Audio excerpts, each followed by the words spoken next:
Hola a todos, bienvenidos a un nuevo programa de Short Time, un breve tiempo para reflexionar. Emitimos desde el 100.2 de FM en Radio Amanecer, una sintonía que te acerca a Dios, aquí en Málaga, la capital de la Costa del Sol. El programa está producido por las Iglesias del Monte, realizado el programa por el Proyecto Vida, un proyecto para vivir en la Iglesia de Dios Altísimo. Un servidor, Juan Carlos Segovia, te acompaña en esta travesía para amenizar el programa y, bueno, compartirte todo lo que Dios tiene preparado para nosotros. Y muy importante que no se olvide, el programa y la emisora están respaldados tanto por la Fraternidad de Pastores de Málaga como por el CEMA, el Consejo Evangélico Provincial de la ciudad. Eso nos da seguridad de que Dios nos respalda, garantía, y saber que los pastores aprueban esto, pues para mí personalmente es una satisfacción.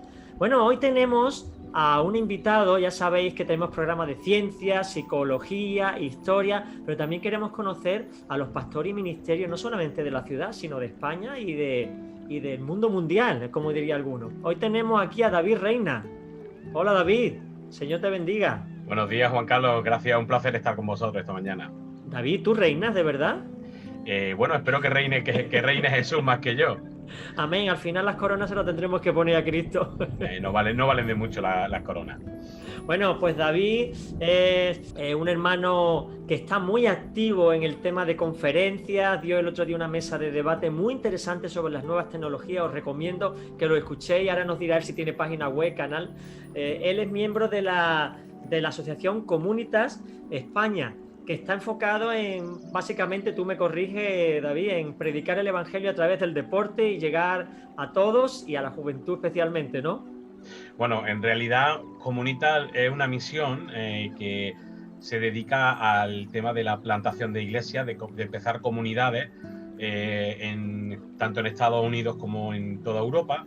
Y la particularidad es que nosotros utilizamos el deporte como una manera natural de conectar con la gente que no es creyente y usar el deporte como una manera de hacer visible a Jesús y por medio del deporte comunicar valores bíblicos y cristianos para hacer visible las manos y los pies de Jesús, que es nuestro interés máximo. Qué bueno. ¿Sabes lo que me estoy dando cuenta, David? Porque bueno, yo ya tengo 55 años que voy a cumplir dentro de 2 meses y viene una generación como la tuya, más jóvenes. La creatividad que Dios está usando para reformularlo todo y poder presentar el Evangelio de una manera más atractiva a la gente de hoy día. Mm. Dios no para de crear, de cambiar modelos. Me encanta esto porque todo lo que sea innovar en pos de y dirigido por el Espíritu Santo, eso va a traer frutos, sí y amén. Así que me encanta todo esto. Ahora nos explicará con más detalle. Bueno, sabed también que David es licenciado en teología por la Universidad IBSTE, que es de las pocas en España que tiene reconocimiento por el Ministerio de Educación, ¿verdad? Así es, así es. ¿A qué equivale en el ministerio esta carrera de teología? Bueno, equivale bueno, ya lo que son las titulaciones ya no existen eh, con el nuevo modelo que vino desde Bolonia, con la ley de Bolonia. Entonces ahora equivale a grado. Ajá. ¿Grado de filosofía y letra o de teología tal cual? No, grado en teología. Qué bueno, qué bueno. Yo también tengo una licenciatura, pero no me vale. La hice por la Universidad Logos y también hice por INSTE, no Ujú. IBSTE con B, sino INSTE con N, ¿no? Inste, ujú, Que le sí. dio un saludo al director, a Javier, que nos acompañó estos años en el instituto, también muy interesante. Te animo a que te prepares como David, te animo a que estudies y que estés más preparado para anunciar el Evangelio. Bueno, hoy el programa consiste en conocer a David. Ver cómo es, de qué pie cojea. No, eso no lo vamos a... y conocerlo porque son ministerios que están emergiendo, que tienen fuerza, que Dios lo está usando y necesitamos conocer su testimonio, su experiencia y también su vivencia, porque las luces y las sombras de todos nosotros ayudan a otros que estén pasando por situaciones parecidas a poder salir adelante. Entonces, bueno, David, ¿tú de dónde eres? Pues mira, Juan Carlos, yo soy natural de Granada, toda mi Anda. familia, y yo he crecido en Granada y he estado viviendo en Granada hasta los 23 años. Y bueno, yo soy del barrio del Zaidín, de uno de los barrios más castizo de Granada y bueno, es donde he crecido. Qué bonito, a mí Granada me encanta. Aparte estoy rodeado de granadinos, mi mujer granadina, mi yerno nació por allí, aunque él es malagueño, pero tiene mucho de Granada. El Granada es Señor te está precioso. bendiciendo, te está bendiciendo. Y quebrantando. No, que va, es una bendición. De todas maneras, mi mujer se vino pronto para Málaga, pero sí, sí, ella y toda su familia son de Guadix. De Guadix, del De norte. Guadix, pueblo importante y bonito. Bueno, Ujú. entonces tú naciste en Granada capital, ¿no? Sí, exacto. ¿Y qué tal? ¿A qué familia te trajo el Señor al mundo? Bueno, mira, mi familia es muy curiosa porque yo vengo de un contexto de una familia muy católica. Ujú. Por parte de mi padre, tengo familiares que están muy relacionados con la Semana Santa. De hecho, hay una cofradía en Granada que la mitad son familiares míos. Y mi apellido en Granada está bastante vinculado a la Semana Santa de Granada, al mundo cofrade. Mis primos y mis tíos son bastante conocidos, gente bastante reconocida. Y fíjate si la familia de mi padre es católica y además católica practicante de todo, no solo de tradición, sino de convicción, que Ujú. en mi familia hubo a ver si me sale ahora, hubo un arzobispo de Granada.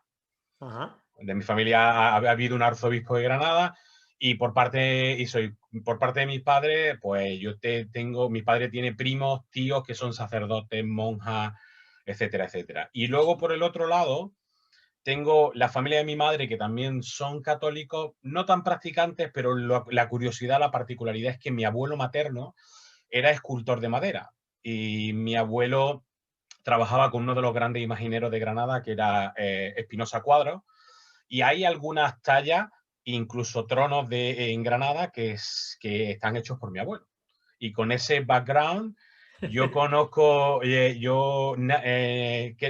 bueno, no nazco en una familia creyente, pero mis padres conocen el Evangelio por unos vecinos y un compañero de trabajo cuando yo tenía unos 2 años. Así que básicamente yo he crecido en una iglesia evangélica. No tengo casi ninguna relación con la iglesia católica Ya, ya. en cuanto a enseñanza, pero sí, mi contexto es venir de una familia muy, muy católica. Bueno, Algo de hecho, que... de hecho me has ahorrado una pregunta, pues te iba a preguntar si había salido en alguna procesión. No, no, no, no, nunca, nunca, no, no, no lo... Y mira, la Semana Santa es algo que me llama la atención porque yo hice el bachillerato de arte. Ajá. Y la verdad es que todo lo que tiene que ver con el arte, la pintura, la escultura, me llama muchísimo la atención. Muchísimo. Sí, sí, sí. Mi familia también, sobre todo por parte de mi padre, son muy de procesiones, de Semana Santa. Aquí en Málaga también se vive muy intensamente. Ujú. Y yo salía en la Pollinica y es una tortura. Es una tortura. Bueno, por algo se llama penitencia, ¿no? Sí, sí, pero a mí no me lo explicaron así. Es muy bonito, ¿verdad? Y de chico, ya ves, no llevábamos ni capirote, sino que nos Mm. ponían una especie de como de paño aquí con una presilla. Y yo he salido en la Pollinica varios años, también he salido en Viñero. En fin, hay que vivirlo para Para entenderlo. saberlo. Bueno, entonces nace en una familia evangélica. ¿Cuántos hermanos sois? Pues mira, yo soy el menor de 4. Tengo un hermano mayor que tiene 8 años más que yo. Luego va mi hermana Esther, que es 7 años mayor que yo. Luego está mi hermana Sonia, que tiene 5 años más que yo. Y el último soy yo. Entonces, eso huele a que tú has sido un niño muy mimado, ¿eh? Mm. Con No, dos hermanas mayores, tú serías el bebé de todos, ¿no? bueno, he sido el trasto, el que más quebradero de cabeza le ha dado a mis padres, porque yo tenía, como decía mi padre, ideas de peón caminero. O sea, Ah, pero sí, mi madre desafortunadamente era una persona que tenía siempre muchas depresiones y tal, y vaya. básicamente quien me ha hecho la labor de criarme ha sido mi hermana Esther, la que tiene 7 años más que yo. Ella decía que cuando ella tenía 7 años, Dios le regaló un bebé de verdad. Y ella era la que me bañaba, me cambiaba. Bueno, ¿y cómo se vivió? Yo me propongo siempre, antes de hacer una entrevista, no informarme de cada uno. ¿Por qué? Porque quiero que me sorprenda la historia, ¿no? Ujú. Igual que está sorprendiendo quizá o interesando al que está escuchando en este momento. ¿Qué supuso tener una madre que tendía a la depresión, aun estando en la iglesia? ¿Eso condicionó vuestra vida familiar? Bueno, condicionó mucho la forma en la cual mucha gente creyente reaccionaba a la depresión. Hace 30, 35 años, dentro del mundo cristiano, yo creo que no era muy entendido la depresión. Y a mi madre le llegaron a decir que estar depresiva no era de ser cristiano, porque el gozo del Señor tenía que estar en ella, ¿no? Y eso, bueno, eso fue difícil y en general fue difícil crecer en la iglesia donde crecí, ¿no? Yo crecí en una iglesia de denominación de asamblea de hermanos, bastante cerrada, Ujú. y la percepción que yo tenía del Dios que adorábamos, del Dios que profesábamos fe, era un Dios muy estricto, casi justiciero. Y, y, bueno, con el tiempo yo he tenido que realmente desconstruir esa imagen de Dios para al final encontrarme con el Dios bíblico, con el Dios real, ¿no? Con el Dios que realmente emerge de las páginas de la Biblia y te abraza con brazo de hombre y te habla con te habla palabras de Dios con garganta de hombre, ¿no? Claro, y que es muy paciente. Y yo me he encontrado con algunos hermanos que ahora son hermanos que han sido testigos de Jehová Ujú. y venían con una idea muy dura de Dios, de justificación por obras, tengo que hacer, Dios está enfadado conmigo. Y Dios ha tenido que hacer un trabajo de limpieza. No quiero comparar a los hermanos con los testigos, ni mucho Sí, sí, menos. sí, sí, sí, te Es entiendo, te simplemente que a entiendo. veces enfocamos mal la cosa y podemos crear esa tensión y ha costado el que estas personas, que son amigos míos, puedan Ujú. ver a Dios como un Dios misericordioso y compasivo. Yo siempre le digo lo mismo, vamos a ver, tú como padre o madre, ¿tú estás esperando que tu hijo caiga en la trampa para machacarlo vivo y decirle, como vuelvas a caer, te echo de mi casa? ¿Qué es lo que hace? Estás loco porque el niño se arregle para abrazarlo de nuevo y jugar con él porque uno quiere disfrutar de los hijos, Exacto, ¿no? Pues exacto. Ujú. Ese es A mí, Dios. a mí me pareció muy interesante. A mí me ayudó mucho este libro. No sé si conocéis a Philip Yancey, Ajá, el Jesús que nunca conocí. ajá, Eh, interesante. Phil- Philip Yancey, él habla de su propio descubrimiento de cómo es Dios, porque todos tendemos a construirnos una imagen de Dios dependiendo de cuál es la teología de nuestra iglesia, cuál es la tendencia o la denominación de nuestra iglesia, qué es lo que nos enseñan en casa, qué se enseña en la iglesia, cuál es nuestra propia cosmovisión de Jesús. Y al final, algo que a mí me impactó mucho en el seminario fue tener como profesor a Samuel Pérez Millo, y él decía que una de las grandes cosas que él tuvo que hacer fue releer durante varios años, desde o sea, empezar en Mateo y terminar en Juan y volver a empezar los evangelios. Y él decía que llegó un momento en el que la persona de Jesús emergía de las páginas y él tenía su encuentro con Jesús personal con él, ¿no?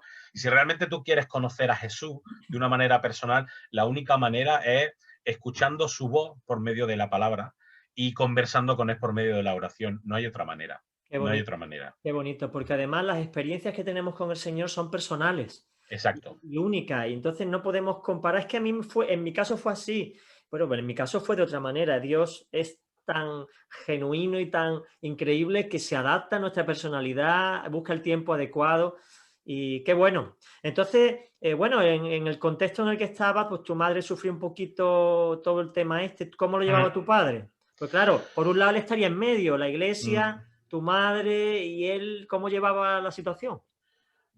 Bueno, sorprendentemente yo no recuerdo, quizá como era el más pequeño, no recuerdo, pero yo no recuerdo grandes dificultades por ello. O sea, mi padre es un hombre que se ha hecho a sí mismo, un hombre que empezó a trabajar con 9 años repartiendo periódicos en Granada, y un hombre que se ha hecho a sí mismo por el simple hecho de que él se quedó sin padre con 4 años, ¿no? Se murió de cáncer de pulmón en la España de la posguerra, y la verdad es que mi padre, todo lo que es hoy en día es porque él se ha hecho a sí mismo. Un hombre que se supo sacar su graduado escolar, un hombre que sacó adelante su casa con 4 hijos y con una mujer que mayormente estaba enferma. Y la verdad es que yo no he sentido eh, por eso mayores dificultades. Yo te podría decir que tiene una infancia feliz y una infancia bastante normal por ello. Bueno, y David Reina, ¿qué jugaba cuando eras chico? ¿Qué te gustaba? El fútbol, Pues baloncesto, balonmano. En Granada el balonmano también se juega. sí, sí, sí. Mira, yo el deporte lo descubrí muy pronto. Cuando yo tenía como unos 6 años, mi hermano mayor jugaba al baloncesto. Mi hermano ha hecho muchas cosas, pero al final eh, no ha sido un deportista, por ejemplo, como en mi caso, ¿no? Y yo recuerdo que mi hermano una vez me llevó a un entrenamiento suyo de baloncesto y a mí me llamó mucho la atención ver las pelotas naranjas. Me llamó eso mucho la atención, ¿no? Y con 8 años empecé a jugar al baloncesto en una liga que había provincial y a los 12 años llegué a entrar en la cantera del CB Granada, del equipo que había en lo que era en primera división, en la Liga ACB. Sí, Y sí. ahí estuve bastante tiempo y bueno, yo soy un apasionado del baloncesto, soy bastante friki. Eh, para mí el mundo, mi vida sin el baloncesto sería bastante inconcebible. Y gracias a Dios, el Señor ha sabido enseñarme cómo cualquier talento, que decías tú antes, que ahora hay mucha creatividad. Creo que en el mundo cristiano ha tardado mucho en darse cuenta de que Dios es el Dios de todos los talentos y que tradicionalmente hemos aceptado algunos como algo que sí se puede utilizar para alabar el nombre de Dios, ¿no? La música, el arte. Pero si Dios es el Dios de todos los talentos, ¿por qué no podemos entender que Dios me ha dado a mí el talento para meter el balón dentro de un aro, ¿no? ¿Por qué si yo voy a alabar a Dios haciendo eso, yo voy a dar el máximo de mí? Incluso cuando doy el máximo de mí, el ganar o perder va a quedar a un lado, porque si estoy alabando a Dios voy a dar el máximo de mí, por lo tanto el rendimiento sube, ¿no? Claro. Entonces, para mí una manera muy natural de alabar a Dios es coger un balón y irme a una cancha y estar orando y pensando y alabando al Señor, haciendo aquello que más me gusta, que es jugar al baloncesto. Bueno, pues yo te voy a confesar una cosa, ¿eh? Eso no lo sabe nadie, ¿eh? A ver. Pero yo me gusta la música, ya Ujú, antes de ser cristiano me gustaba, tengo mi grupo favorito, Presunto Implicado, en fin, Tía Forfía, los de mi época. ¿Y sabes lo que hago? Le cambio la letra y le pongo letra del Señor. ujú, Me gusta la música y ahora yo improviso. Oye, pues es una forma de alabar a Dios con lo que te gusta y con lo que te ujú. apasiona. ¿Y cuántos Así es. deportistas dan gloria a Dios con su trabajo? Hacen un trabajo excelente y después están, me acuerdo ahora de Valerón, ¿no? Ujú. O de los que estaban en el Depor, ahora mismo no me acuerdo, no sé si tú te acordarás de los futbolistas del Depor. Sí, mira, yo cuando estaba en Barcelona estudiando en el IPSTE, yo coincidí en la misma iglesia con Edmilson y con Silviño, Ajá. Ah, que pues, jugaban en el Barça, Cataña también, que jugó en en el Málaga y Cataña. después se fue al Depor. Ujú, O sea, y qué bonito que gente ya con un nombre ahora te hablen de Cristo. Y sí, sí, sí. eso es precioso, una forma de Ujú, glorificar a Dios. Yo creo que siempre ha habido creatividad. Lo que mm, pasa es que esa creatividad está en función y condicionada por el ambiente en el que está. Y siempre la juventud es eso, es ¿por qué hay que hacerlo como antes? ¿Se puede hacer mm. de otra forma? Vamos a hacerlo. Y eso Dios lo usa.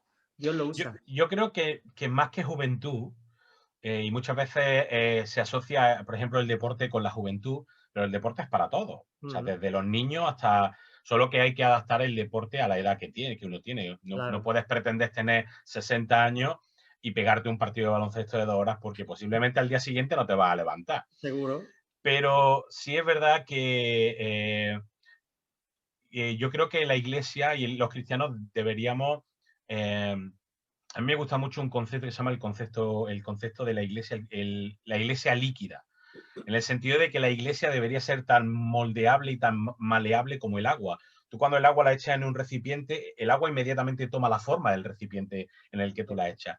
Y la iglesia deberíamos ser así, no en cuanto a la doctrina, porque lo que son la doctrina fundamental, todo está claro y eso no se toca, pero sí en cuanto a la forma, en cuanto a cómo nosotros presentamos el Evangelio, porque yo creo que eso va a crear un puente perpetuo siempre en cuanto a adaptar el mensaje, el entender la forma de pensar, la forma de comunicar el lenguaje. Eso va a crear un puente entre la sociedad y la iglesia. Y Claro. algo que, ¿por qué? Porque nuestro mensaje no es para nosotros, sino el mensaje es para aquellos que no conocen al Señor. El apóstol Pablo hizo un amago de eso muy interesante cuando allí en el Areópago dijo: uy, en verdad veo que sois muy religiosos atenienses. Ujú, Estaba por dentro que no podía, ¿no? Pero se adaptó y dijo: pero aquel Dios que pone desconocido, a ese el que yo conozco. O sea, eso fue adaptarse al medio y en vez de acusarlos, ¡pum!, ujú, aprovechó la oportunidad. Yo mm, cuando empecé a la predicar con presentaciones de PowerPoint, estoy hablando de hace 20 años, ujú, los pastores que teníamos en la iglesia me decían: "Oh, hermano, es que no me hallo, yo es que no". Digo: "Nada, no pasa nada". Me permití, sí, sí, yo empecé con el PowerPoint, que entonces se llamaba de otra manera, y empecé a hacer mis pinitos. Y, oye, hoy día la inmensa mayoría de los pastores usan una presentación, sea ujú. PowerPoint o otro programa. Y, Eso es. ¿por qué? Porque es un refuerzo positivo a la hora de predicar. Si tú estás Ujú, hablando y encima estás viendo, eso es indudable que es un refuerzo para ti. Entonces, son cosas que Dios nos va dando con las tecnologías ujú. y hay que aprovecharlas. Bueno, vamos a volver, que no hemos ido ya al baloncesto y a la... eh, eh, muy bien, tú estás en tu casa, 4 hermanos, tú el menor, en el colegio eres un crack al baloncesto, bueno, y estudiando, ¿qué tal? Bueno, mira, yo no es que haya sido un estudiante brillante, pero no se me daba mal. Tampoco es que yo fuera uno de los niños que yo estudiaba mucho. Yo no estudiaba demasiado, pero siempre he sacado mis cursos y no he tenido mayores problemas. Sí que es verdad que siempre me he sentido que el sistema educativo intenta que todos seamos elefantes cuando la fauna es muy variada, ¿no? Ujú.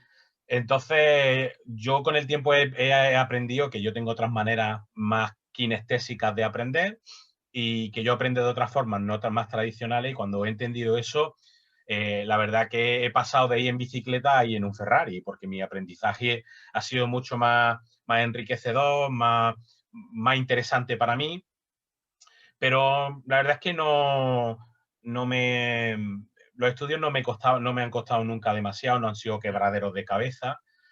Y de hecho, yo dejé el bachillerato y bueno, lo volví a retomar cuando me fui a estudiar a IPSTE y tampoco es que IPSTE me costara demasiado, Ujú. pero bueno, en eso Que te has defendido, ¿no? sí, me defendía. Bueno, y una pregunta, porque vamos a ver, un niño que va a una iglesia evangélica, Ujú. eh, Granada, que es como muy católica, muy de procesiones, Sí, ¿tú no sí. eras el raro en la clase? Dice: este es el protestante, el evangélico. ¿Qué te decían? Bueno, yo cuando yo tenía como 10 años, mis padres se mudaron a un pueblo eh, en la Vega de Granada, y un pueblo que en su momento estaba lejos, hoy no está lejos, pero en su momento estaba lejos. Y era un pueblo muy, muy, muy, muy católico, tan católico que en su momento en los 90 se le conocía como el Vaticano Chico, ¿Cómo sé cuál qué pueblo es? Me tiene intrigado. Cuyar Vega se llama. Está muy cerca de Santa Fe. Ajá. Y este pueblo, a principios de los 80, la comunidad evangélica intentó empezar una iglesia ahí y en el pueblo se armó un revuelo grande, ¿no? Ujú. Y sí, era raro porque todos los niños iban a catequesis menos yo. Tanto era así que al final me pusieron un mote, como la cosa de los pueblos, y a mí me llamaban David el Moro. Por eso, porque como yo no iba a la iglesia ni para dar un recado, No, pero eso te suponía, que me ha hecho gracia lo de Moro. ¿Te suponía algún conflicto o tú tenías tu amigo y tú pasabas de eso? ¿A ti te afectaba? bueno, ya sabemos cómo son los niños, que son crueles. Sí. Todos teníamos un mote y para cabrearnos entre nosotros nos decíamos los motes. Pero al final no me molestaba, no era algo que Ujú. me Que te molestaba demasiado. socializabas bien, ¿no? Tenías tus amigos, jugabas y no No, yo tenías... siempre he sido una persona muy social. De hecho, a mí me gusta mucho estar con gente y gracias a Dios tengo amigos de muchos años, conservo amigos de mi infancia. El otro día uno de mis amigos cumplió 40 años y le decía, mira, es que no mucha gente puede decir que nosotros somos amigos hace 34 años, que somos Desde amigos luego, desde los 6 años, ¿no? desde luego. Y bueno, la verdad que sí, que no. Uno de mis fuertes es estar con gente y pasar tiempo con las personas. Eso es algo Bueno, que para mí es inconcebible. Es como yo concibo el ministerio. claro. ¿Y de mayor qué querías ser, David? ¿Jugador profesional de baloncesto o como mi hijo, bombero escalador? Pues mira, de mayor, yo creo que nunca me he planteado grandes cosas. O sea, yo siempre he vivido muy al día a día y nunca me he planteado que quería ser de mayor. Pero sí, claro, evidentemente cuando te metes en el mundo del baloncesto y empiezas a estar en sitios de relevancia, como en mi caso, por ejemplo, haber llegado a un equipo de la cantera de un equipo ACB, pues claro, como niño, como adolescente sueña, pero Dios tenía otros planes para mí, ¿no? Lo que sí es verdad es que algo que siempre he tenido es que siempre como que a mí me ha llamado mucho la atención el tema de predicar, de enseñar, y de hecho el pastor de la iglesia donde yo estaba de pequeño, yo con 2 años, no sé, no tenía, 2 o 3 años no se me ocurría otra cosa que coger las cintas de cassette, aquellas que ahora mucha gente no conoce, Ajá. y yo me grababa predicando, y esas cintas están por ahí guardadas con 2 o 3 años, y curiosamente ahora, como 36 años después, pues algo que hago bastante a menudo es predicar y enseñar, que son parte de mis dones, así que algo de esa pasión el Señor ya puso en mi corazón muy pronto. Qué bueno, qué bueno. Oye, qué interesante. Nunca había escuchado yo eso de un niño grabándose predicando. Sí. Y, por ejemplo, una de las cosas también que me pasaba es que en mi casa hemos sido muy cinéfilos. Mi padre perdía, no perdía, sino invertía mucho tiempo en buscar los videoclubs que cerraban para comprar películas. En mi casa hemos llegado a tener más de 5.000 películas, hablando de los años Increíble. 80, 90, ¿En y yo, VHS? no, en beta. ¿Y dónde metíais todo eso? Porque 5.000 películas tenía que ser un... Teníamos una habitación solamente para películas. Bueno. Y yo he crecido con el cine y, por ejemplo, una de mis películas favoritas que la he visto desde pequeño y ahora mismo la podríamos ver, yo te podría decir todos los diálogos, palabra por palabra, son los 10 mandamientos Mm. de Cecil B. Mail, Sí, sí, sí, sí. de los 50 con Charlton Heston y demás. Y yo cuando no íbamos al campo con la iglesia, yo lo primero que hacía era buscar un palo y decir que era Moisés. Oye, escúchame, entonces te encantará el ministerio de José de Segovia, ¿no? Sí, claro. Yo estoy apuntado a su blog y él siempre está poniendo películas, comentarios y está interesantísimo. De hecho, José de Segovia ha sido profesor mío en el seminario. Ah, Jeniste. Pues sabe que Sí. estoy detrás de él para hacerle un programa y no lo consigo localizar. No hay Bueno, pues forma. a ver si te echo un cable. Échame un cable porque tiene que ser muy interesante su vida. Sé que ha estado enfermo últimamente, que ha pasado Sí, una sí, mala sí. racha. Y Mm. hombre, es un hombre, la verdad, muy significativo en el contexto español. Y yo lo tuve también, creo, de profesor en el INFA, en el Instituto de Formación a la Familia, que Juan Ujú. Varela hacía, precisamente en Sevilla. Bueno, tengo ganas de entrevistarlo y de saber si tú puedes echarme un cablecillo, pues ahí queda el gancho echado. Bueno, Venga. entonces. Eh, ¿Cuándo tú? Porque claro, una cosa es nacer en la iglesia Ujú. y otra cosa es tener un encuentro personal con Cristo. Correcto. De hecho, bueno, cuando yo llegué a la iglesia mi hija tenía 4 años, pero mi segundo hijo nació en la iglesia. ¿Cuándo tú experimentaste y cómo fue ese proceso donde un día viste las cosas de otra manera? Pues mira, mi momento de entender eso fue en Manantiales de Vida. Ah, En un campamento, yo iba siempre de campamento con las iglesias bautistas, a los campamentos de Manantiales de Vida, donde por ahí estaban la familia Carmet, ajá. con Pepe Carmet a la cabeza. Y una de las cosas que se hacía antes, en aquellos tiempos, que ahora ya no se puede hacer, era que la última noche se hacía una fogata y Pepe hablaba sobre la salvación. Durante todo el campamento se nos iba presentando el Evangelio Y una noche, de las veces que yo fui con 8 años, Pepe habló de algo que me marcó mucho, y es que Pepe decía que Dios no tiene nietos, y que porque nuestros padres fueran a la iglesia y fueran creyentes, eso no significa que nosotros lo fuéramos, ¿no? Y lo que él dijo me marcó tanto que eh, yo con 8 años no sabía por qué me pasaba, pero yo empecé a llorar y yo sentía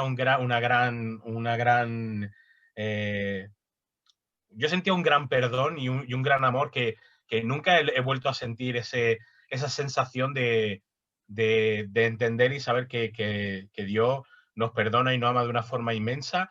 Yo con 8 años no sabía explicar. Yo recuerdo que mi hermano grande estaba de monitor y vino y me abrazó y me decía, ¿pero qué te pasa? Yo le decía, no lo sé, es que no lo sé. Qué bueno, Y aquella noche yo entendí aquello y yo aquella noche le dije al Señor, Señor, yo quiero, ¿no? Yo quiero ser hijo tuyo, no quiero ser nieto. qué bueno, qué bueno.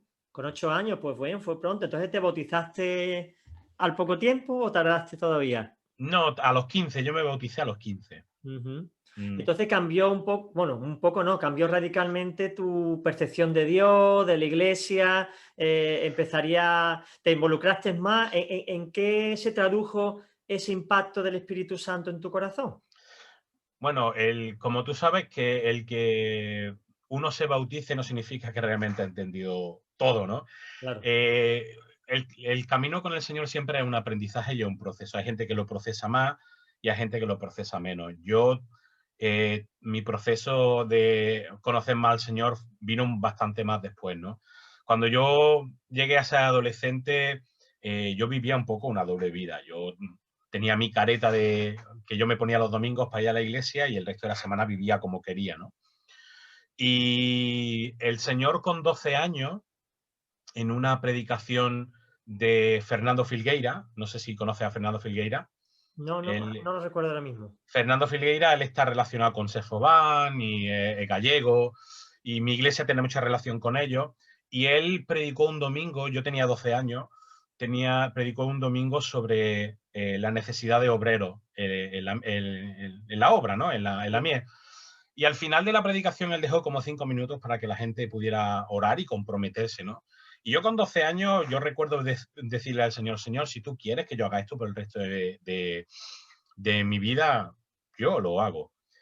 Y la verdad es que, siendo totalmente un inconsciente de lo que le estaba prometiendo a Dios, el Señor 10 años después me dijo, ahora el momento, ¿no? Pero desde ese momento hasta que el Señor realmente me llamó, eh, tuve momentos de más coherencia y de menos coherencia, pero lo que sí puedo decir es que siempre, ahora que lo veo, que miro hacia atrás y lo veo todo con perspectiva, siempre el Señor ha ido cuidando y guiando mis pasos para que yo cumpliera la voluntad de Dios en su vida. O sea, no tengo ninguna duda. Ujú. Bueno, y has estado hablando un poco del periodo de la adolescencia, ¿no? Siempre es un tiempo difícil porque uno busca su identidad. Yo siempre he visto a un adolescente como alguien que quiere libertad y autonomía, pero no tiene madurez para sobrellevarla y tiene unos Mm, conflictos personales tal. Y es verdad también que lo que se ha vivido en la niñez después explota en la adolescencia, ¿no? correcto. ¿Tú cómo llevaste ese tiempo? ¿Tu madre tendía a la depresión? ¿Te sentías un poquito quizás en la iglesia martilleado, por lo menos los primeros años? Ahora llega la adolescencia. ¿Cómo se cuece ese cóctel Molotov? ¿Qué ocurre? Pues mira, el cóctel molotov es que yo crezco en una iglesia en la adolescencia donde todo era muy legalista. Infelizmente era así y creo que sigue siendo así. Eh, Todo era muy legalista porque el Dios que se proyectaba básicamente era una proyección de Zeus, ¿no? Dios es tan santo y está tan lejano que tú no lo puedes alcanzar, pero cuidado, no peques, que Dios tiene su rayo preparado para partirte en dos, ¿no? Ujú. Se hablaba de la gracia, pero luego la gracia en la práctica era inexistente. Cuando alguien pecaba, y depende de cómo era el pecado, la exclusión era en el último banco y de ahí no hablen ni levanten la cabeza. Era algo así, ¿no? Entonces, con ese background, eh, mi concepción de Dios era algo así. Yo hubo un momento en el que le dije a Dios, mira, yo creo que me estoy perdiendo mi juventud, así que yo quiero que tú me dejes tranquilo y el día que yo quiera saber de ti, que yo no tengo muy claro si yo quiero saber de ti, pues ya sé dónde encontrarte, ¿no? Entonces, la verdad que como yo creo que Dios es un caballero, es un gentleman, yo sentí que Dios me dijo, ¿tú quieres ser hijo pródigo? ¿Tú quieres tener tu tiempo de salir de la casa del padre? Adelante. La casa del padre estará aquí siempre para cuando tú quieras volver, ¿no? Y hubo un momento donde yo con veintitantos como que recibí un guantazo de realidad y yo pensé, ¿qué hago yo aquí? Si sé que las buenas cosas, o sea, si lo que me ofrece el mundo No te no, satisface. no me satisface y creo que estoy perdiendo el tiempo. Entonces, fue como una vuelta a Dios, pero con un proceso, como he dicho, con un proceso de ir entendiendo cosas, de ir redescubriendo a Dios, de ver cómo Dios me estaba diciendo, si tú quieres seguirme, yo ya tengo preparado para ti todo un plan. Solo tienes que empezar a descubrirlo y escuchar mi voz para que puedas seguirlo, ¿no? Y con 22 años fue cuando empezó mi andadura de conocer a Dios, ¿no? Qué bonito. Poco a poco. Qué sensibilidad tiene el Señor para esperar, Mm, de verdad, yo también me quebranto de ver, Dios mío, con la de tonterías que yo he hecho en la vida, cómo tú has sido paciente conmigo, me has mm. esperado. Yo conocí al Señor con 23 años y yo digo, Señor, podías haber aparecido antes, ¿no? Me hubiera ahorrado unos problemas, ¿no? Pero yo necesitaba pasar por el crisol de la prueba, por las consecuencias de mis acciones, para estar preparado y maduro para cuando el Señor me hablara. El Exacto. Señor no va a perder el tiempo con insensatez, sabe cuándo tiene que hablar. Entonces, contigo fue con 22 años donde tú volviste en sí como el hijo pródigo y dijo, pero si en la casa de mi padre Bueno, hay... sucedieron varias cosas, porque el Señor ya me iba dando pequeños toquecitos.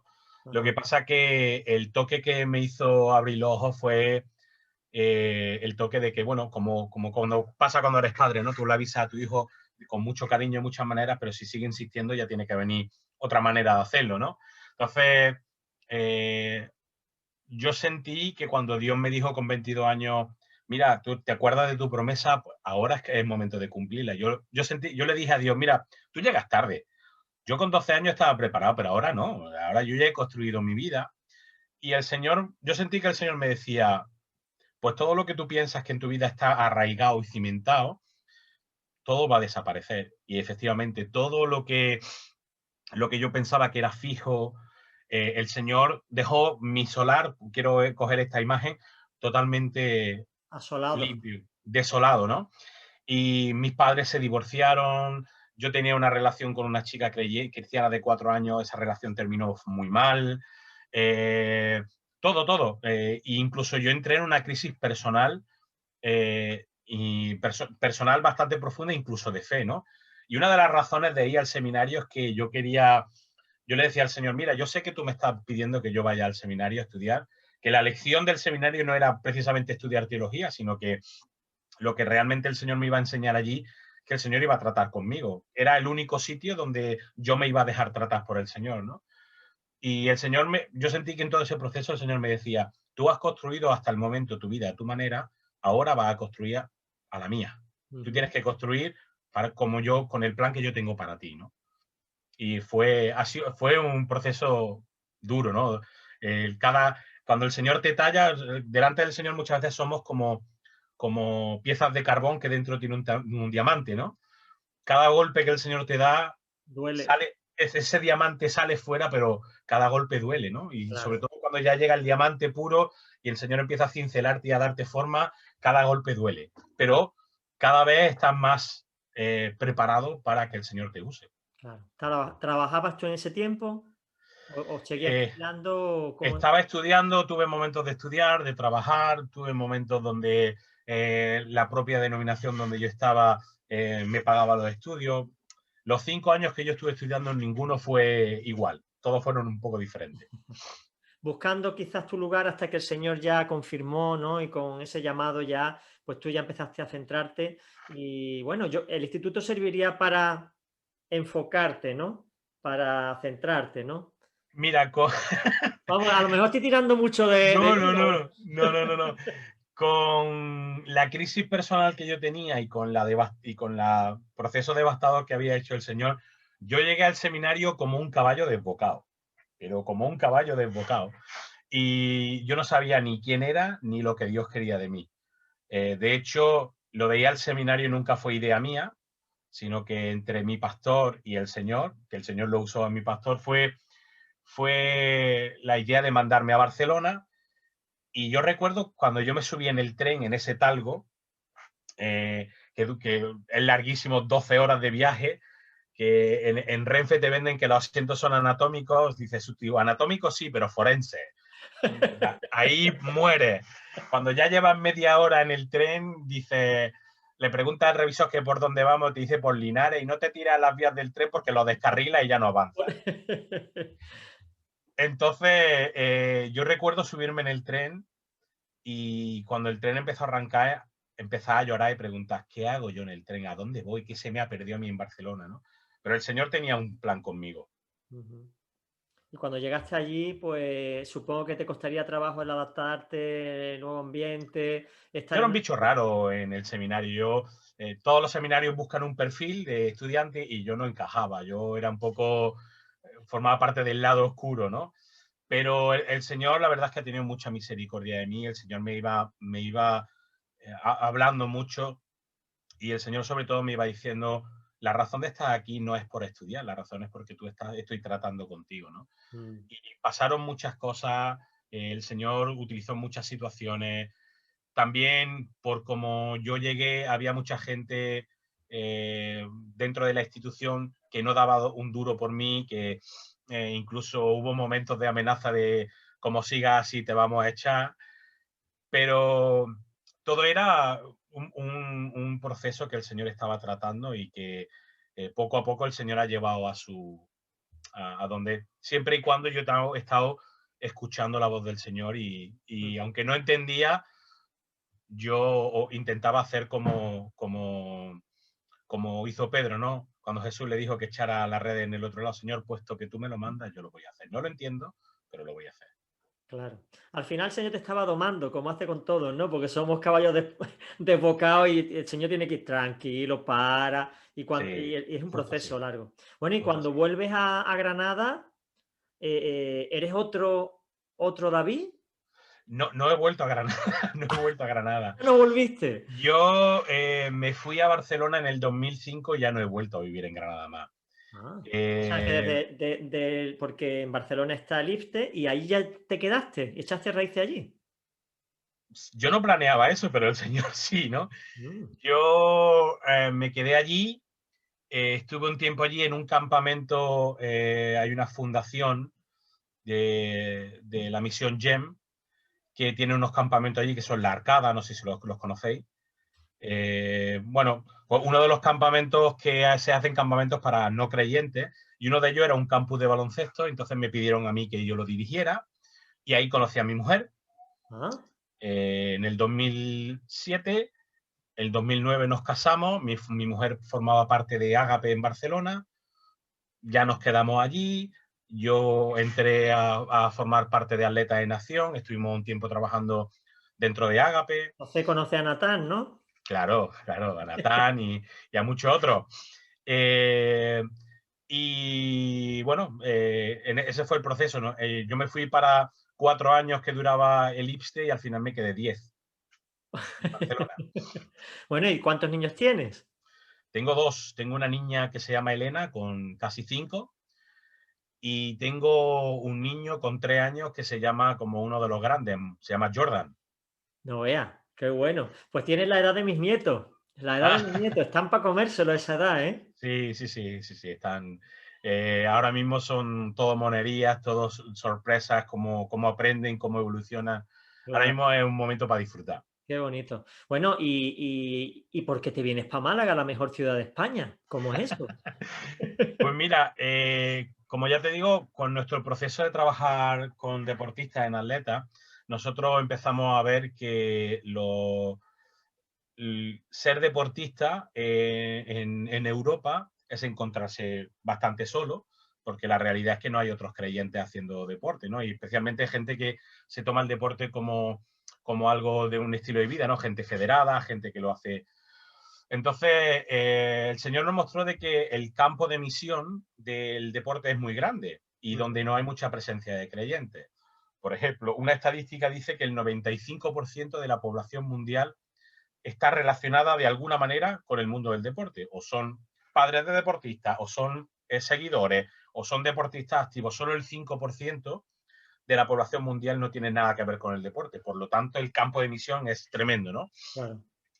Y bueno, el Señor nos mostró también que esta gente necesita una iglesia, necesita una comunidad que necesita otro tipo de ritmo a una iglesia tradicional, ¿no? Una de las cosas que como pastor no puedes pretender que pase si tienes gente deportista en tu iglesia es que aparezcan el domingo por la mañana en el culto. ¿Por qué? Pues las competiciones son el domingo, Claro. ¿no? Entonces, son el domingo, son el fin de semana. Entonces, la iglesia necesita otro tipo de ritmo, ¿no?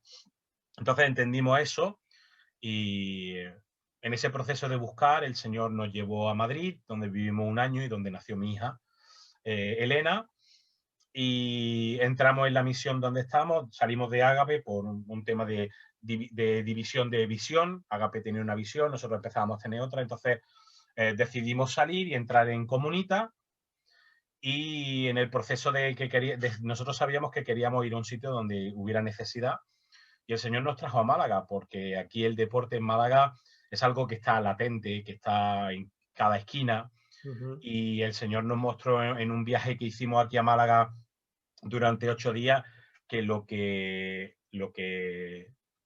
el Señor les había puesto en nuestro corazón podía ser una realidad aquí en Málaga, y el sitio era aquí, ¿no? Entonces, hace 4 años nos mudamos aquí y empezamos poco a poco. Yo estoy trabajando con Fundación Victoria, que son los colegios diocesanos dentro de los colegios de fundación, que son 33 en toda la provincia de Málaga. Hay una cosa que se llama la escuela deportiva, y la escuela deportiva tiene baloncesto, y yo soy entrenador ahí. Y el Señor está abriendo muchas puertas, y porque dentro de fundación lo que ellos predican, lo que ellos quieren es que el deporte sea una manera de comunicar valores cristianos a los chavales. Qué bueno. Y era como blanco y en botella, ellos tienen la misma visión, porque yo voy a querer montar mis chiringuitos y aquí ya hay uno montado, ¿no? Y parece ser que en un futuro no muy lejano, Dios está abriendo una puerta de que, con la que yo pueda eh, ser la persona que forme a los entrenadores para enseñar valores cristianos a los chavales. Entonces, bueno, está en proceso, pero es algo que está ahí, que la posibilidad se puede abrir de un día para otro. Y mi Interesante. mujer, y mi mujer ha sido entrenadora en natación sincronizada, y ella es de las pocas árbitros que hay aquí en Málaga.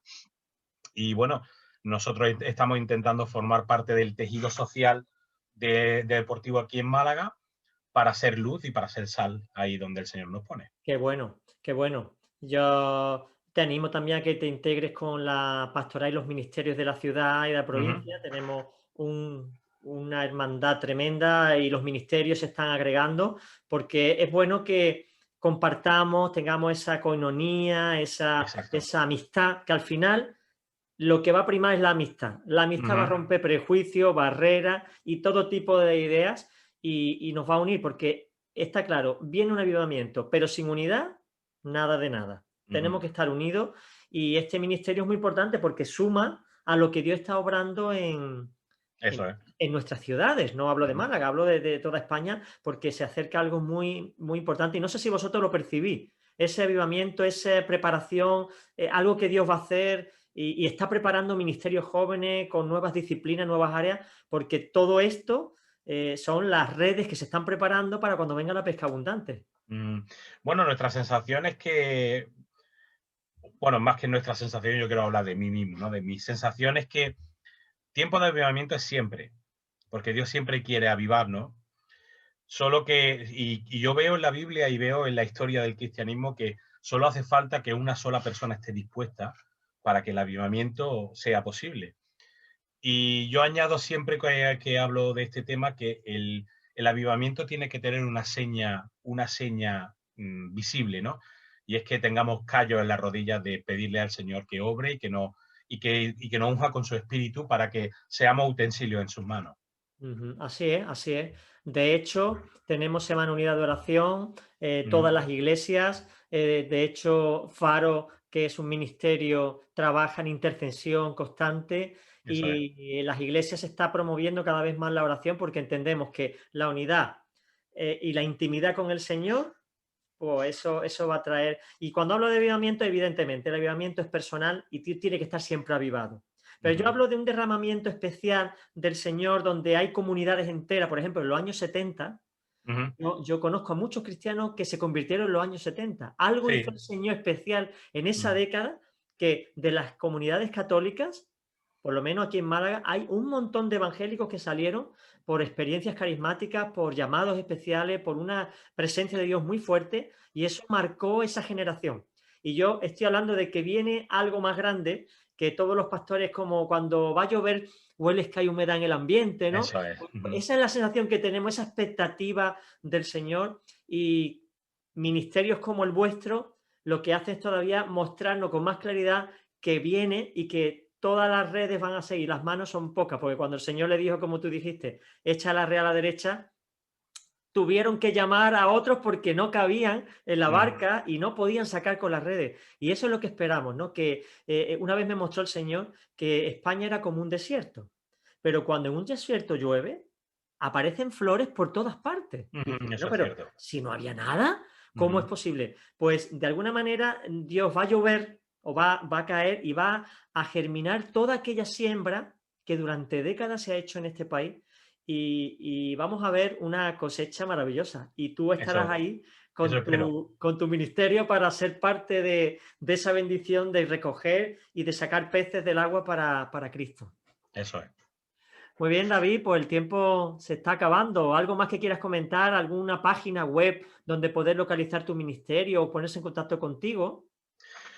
Mira, nuestro ministerio básicamente, bueno, si queréis saber más, si la gente quiere saber más sobre nuestra misión, Ujú. la página web de nuestra misión es www.comunitas con dos M's, comunitas, que es comunidad en latín, Sí. Ujú.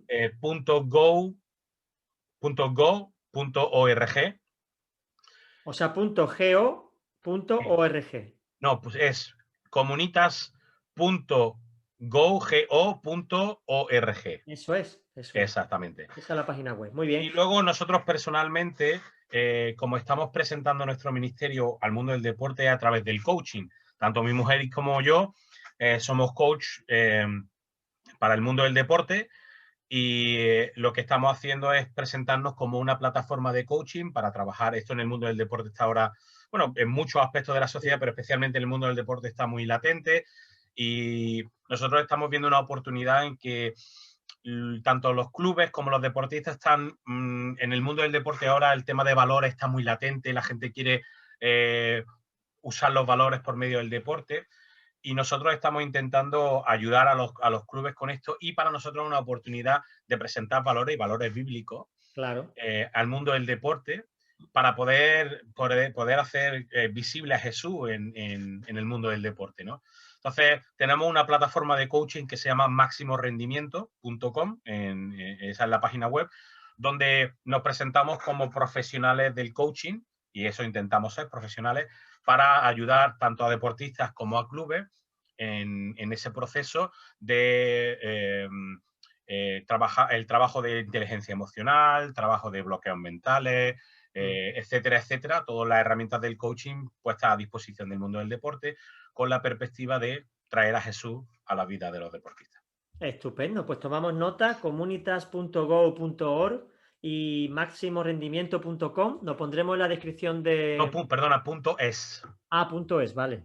No sé si lo he Ya es dicho yo mal. por deformación profesional, ya esto.com. Vale, punto es y lo pondré en la descripción por si alguien tiene interés que pueda conectarse contigo Eso es. y ya está. Bueno, pues David, ha sido una bendición tenerte en el programa, escuchar tu testimonio, tus experiencias y seguro que a más de uno que está escuchando, que está a lo mejor con un corazón rebelde, pues le puede servir de experiencia tu testimonio, ¿no? Sí, bueno, eso espero. Yo, como titular, que podríamos resumir la entrevista sería de que realmente el buscar a Jesús y el conocer a Jesús de una manera personal es la mejor inversión que uno puede hacer en la vida. Y para añadir a eso es que en el mundo del deporte y en el mundo, los jóvenes buscan siempre experiencias intensas, ¿no? Y yo lo que siempre digo es que si tú quieres una experiencia intensa, conoce a Dios y vive por fe, porque no hay experiencia más intensa que esa. Amén. Perfecto, David. Pues un buen colofón para terminar el programa. Muchas gracias, hermano, por abrirnos tu corazón. A vosotros por invitarme. Muchas gracias. Y bueno, pues a todos nuestros oyentes deciros que ya sabéis, la experiencia de David, muy interesante, nos puede enriquecer a todos, porque todos pasamos por procesos, por etapas, unas mejores, otras peores, pero Dios dice en la palabra que todo lo usa para bien, y en este caso pues a David lo posicionó en el lugar correcto. Ahora veis el ministerio que está enfocando, un ministerio nuevo, creativo, que abre un poco tendencia, y todo porque Dios trabajó con el corazón de un joven que necesitaba ser redirigido, y él se dejó.